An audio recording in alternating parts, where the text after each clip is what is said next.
Holy moly, everybody. Holy moly. Look at what happened. Let me take out the volume indicator real quick. Look at what happened today, chat. We got a gap up. We got a gap up. Now, I tell you, as price action traders, guys, we can't just be looking at the price, right? We got to look at the action, all right? If we just look at the price, you're just looking at half the picture, okay? You're not looking at the full picture. You got to look at the action here. We had this trend line all 2024 that has acted as support multiple times. What happened today, though? Well, let's look at the context here. We had a little bounce here on last Thursday. Got buying pressure there, just like we've been getting. And a lot of people was probably thinking the same thing that's going to happen, okay? The market makers, they set it up so beautifully. All 2024, they will set it up. Yeah, man, buy the dip off that trend line. Buy the dip. Even last Thursday, it bounced off the trend line. And what happened? Friday, gap down. Holy moly.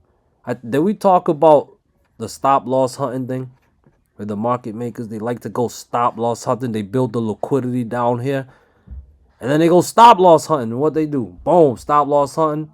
And then today, they gapped up. Holy moly. But where did they gap up to? Right to that trend line. Now, as price action traders, right, we always want to look at the behavior of the price action. What is it doing? When support turns into resistance, like it did today, let me ask you guys, unbiasedly answer this for me. Is that a bullish thing to do or is that a bearish thing to do? Now, if you unbiasedly answered it's bearish, well, I agree with you, my friend. Support for the first time in 2024 acted as resistant today. I think that's worth noting. I think that's significant. Okay? And yes, that is bearish behavior. Even though we got a higher close, technically that today was a green day compared to Friday because we closed higher. But look at the price action, guys. Look at the context of what happened. We gapped up to that trend line. The trend line that served as the buying area, and it acted as a selling area. Look like something's changing a bit. Okay? So, we gotta watch for follow through as usual. Okay? We don't want to get complacent or jump the gun here. The market makers, they got a lot of tricks up their sleeve. Okay? So, for this back test, this is called the back test. For this back test to be bearish and to show follow through, we got to see breakdowns of support. 511, 511.5 and 510. And of course, we had that good buy zone at 508. If those levels fail, guys, we got this price action context here. So if those levels fail, that is bearish follow through. And we are going to get more downside. Okay, chat? Okay, chat? All right. Now, for this to negate, it's going to have to recapture that trend line. It's going to have to clear. At this point, it's still going to have to clear 515.5 is. That's where resistance is now. And then you see how all these candles right here, we got some selling pressure around the 517 zone. And then all-time pivot high is at 518.22. Okay, so those are resistance. Okay, guys, those are resistance. All right, moving on to triple Q here. It's showing some selling pressure as well. Rejected from my 441 level. Failed to recapture 439. Okay, the back test. Followed through. It's gonna, well, it closed at 437.48 and is gapping down still. So follow through, stay below 437. Next fib levels at 435.4. Gotta break that back down to put those lower levels in play. And it's very possible we get a lower low. The last pivot low was around 432.7-ish. Very possible we get lower than that, down to 430-ish. Okay, I do have this trend line right here, this orange trend line from January 31st low to February 21st low. A third test would be, if it's tomorrow, that is, it would be around 428.3-ish. Okay, I can only get bullish when we recapture lost levels. In this case, it's 439. And if we can break out that 441 level and cancel that selling zone, that would be bullish and make me favor some longs or calls, okay? But as of right now, not looking too bullish right now. NVDA, another, ticker that closed higher than last Friday, but just doesn't look that bullish to me as of right now, at least for the short term. But follow through, it's around 869.5, is gapping down below my fib level. My fib level is at 872.89. Below that level, stay bearish, guys. I got some buy zones around 866.5, 865, 862.5. Those levels fail. The next fib level is all the way at 855, and if 855 fails, holy moly, we could possibly drop all the way down to the 840s. All right, I need to see to be bullish. Well, one thing, stay above, get back above 872.8. Not looking too good right now though in the aftermarket. And yeah, get above 880. Holy moly, get above 880. Maybe we can get a bounce back to that fib level around 892ish. But as of right now, guys, might be some profit taken. All right, stay reactive. Tesla. All right, Tesla. Interesting with Tesla is just doing its own thing. Bouncing off that fib level around 166.5 is we had an intraday false breakdown setup. It was a very nice move, and it triggered an intraday move to the upside. I have a level around 175. And then the next fib level is around 177. So if bulls can clear those levels, we could get a relief bounce, a bigger relief bounce to the upside, okay? For this to be a dead cat bounce, it's going to have to stay below 175, break back below 172 and 170. That'll be a good start. And hopefully be able to put 166.5 back in play. Now below 166.5, we are likely heading to a lower low, with the next fib level around 158-ish. That will be a nice drop if it happens. Stay reactive. IWM is kind of looking bearish to me. Had a macro level fib level around 203.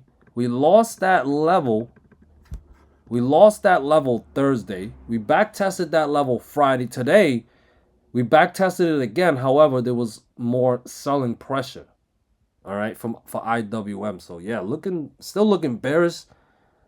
Follow through, yeah, break down 201 and 199, and we could possibly head down lower. Okay, the only way I would be bullish is if we recapture this trend line, also a sell zone apparently, which would need it above 203. Above 203, then maybe I'll favor a bounce. But as of right now, IWM, it's looking kind of bearish. We just need some follow through. Apple looks like some profit taking. Yeah, I mean, it's a higher close technically, of course, but it's just looked like some profits. I mean, look at that candle. It's around 173.5. So we break that down. Next fib level supports at 172 and 170-ish. Those two levels break down, we are dropping, okay? I need to see 175 and 176.5 clear for me to trust the bounce. AMD. Well, we had a fib level around 194-ish. Lost it last week. Today we got pretty close to that area. We went up to 193.5, but there was selling pressure. Follow through. It's going to have to break down 188. As a matter of fact, now that I notice it, it's below that. So it's around 185.7 in the aftermarket. So next critical fib level's at 184. All right, and there's the gap all the way down to 177. So goodness gracious, 184 fails, 180 and 177 is in play. And if those levels fail, we're going to get some much more deeper profit taken. Holy moly. I'll only trust the bounce, I'm sure you guys know by now, when we recapture a lost level. So it's around 185.7. Critical fib level I had is at, well, it's at 190. But before that, it's 187 and then 190. And then that will put 192, 194 or higher back in play, guys. Look to react. I'm begging you. Look to react. Uh-oh. I mean, Amazon didn't show much follow through from last week, but hey, the bulls don't look like they're showing any interest in buying this dip. Yeah, we can break down 174. Could possibly drop down to 171.5 and fill the gap at 169-ish. I still need to see 175 and 177 clear for me to trust a bounce back to all-time highs. Well, Netflix actually tried to bounce. They went as high as 627.4. That was a pretty nice level, but yeah, it looked like some profit taking. I had a fib level around that area. Yeah, some bearish follow through. Yeah, it's around 616 right now. I have a support at 610.5 and 609. Yeah, if those drop 604 could be in play. Below 64, we could possibly drop all the way back down to 595. Huh. Okay. So 616 right now. Holy moly. I got resistance at 617 and 618.5 with 620 above that. We can clear it. Maybe we can pop back up to all-time highs. Is it all-time? No, not all-time high, but maybe pop back up to today's high, which was around 627.4-ish. But yeah, something's happening with the price action. But remember, guys, look to react. Don't let the news manipulate you too much. Yeah, nice gap up, but yeah, a lot is happening a lot with a lot of these stocks and ticker symbols. Gap up and reject it from a critical fib level. It's around 148 right now. If we break down 147.3 and 146, oh, holy moly, we like we go fill that gap. Gap's around 143-ish. 141, 139. Well, actually, 138, excuse me. 141 and 138. Those drop. It's going to get nasty. All right. It's around 148. So, yeah, I got resistant at 149 and 150.5. We can pop back above. Maybe we go test 153. Got close to testing it, but we rejected hard from there. So, it's going to have to clear 153 for some highs, for new highs. All right. Also, watch out for some consolidation too. That could happen. Microsoft trying to bounce. It doesn't look too bad. I mean, we did get a rejection from this fib levels around 420.8-ish. Yeah, selling pressure. I mean, follow through, break down 415.7 and 414. If it does, could back test this trend line all the way down to 411.8-ish. Holy moly. Resistant 419 and 420.8. It's gonna have to clear those out, especially 420.8 because we see the selling pressure there. So we can clear it. That will be a good sign that the sell orders are absorbed and we could go up higher. Meta's trying to go for a bounce, not bad. Follow through tomorrow would be to clear 497 and 498.5. That would put 500 and 502.5 in play, with 504 and 506 above. For this to be a dead cat bounce, I have a fib level of 493.7. That level fails tomorrow. Big sign that it's a dead cat bounce. Look to short with lower targets in play. 492, 490, maybe all the way back down to 486 actually, because Meta moves. Meta moves. And here is Bitcoin with the pullback. It's trying to consolidate a bit. It's in consolidation mode, guys. Correction mode, whatever you want to call it. Support's still the same, 67.1K. If we want the correction to continue to the downside, it's going to have to break down that level to put 65.4K and 64.2K in play. Now, that 64.2K level didn't actually get touched, but there was buying pressure around that area. So definitely watch that area. It's going to take that out for a lower low. Now, if we want to head to the upside, resistant is at, well, 69.3K. If we can clear that, maybe we can get a bounce and back test 71.7K. We'll see what happens there. But that's resistant. That needs to clear if it wants more upside. All right, guys. And here's the dark pool levels for us. 512.87 is where most of the activity was. And 21% of it was also at 512.86. How much was the premium? So 6.2 billion in premium at 512.87. 2.1 billion in premium at 509.65. Holy moly. 2.2 billion in premium at 512.86. Okay, that's a lot of money going. That's a lot. All right, pay attention to those levels, guys. Dark pool levels. Let's see, SPY. I'm going to try to go as slow as I can.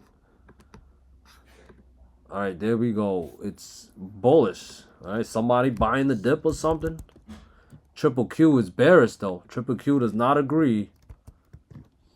People's buying puts on Triple Q and IWM.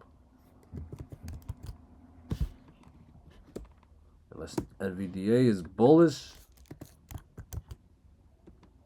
Bullish for Tesla. Let me go backward here. I never covered Beto and Mara. Alright, nothing for Beto. Mara is bearish. What else? Coin. Oh, coin's bullish. Okay. Go to Meta. Meta's bearish. Microsoft's bullish. Google's bullish. How about with the L? It's bullish as well. Netflix is bullish. AMD is bullish. Apple is bullish. All right, I think I got everything. I got IWM. All right, guys. Thank you, guys. I appreciate you guys so much for being here. This means a lot. All right, I really value you guys' time. Good luck for tomorrow. Peace.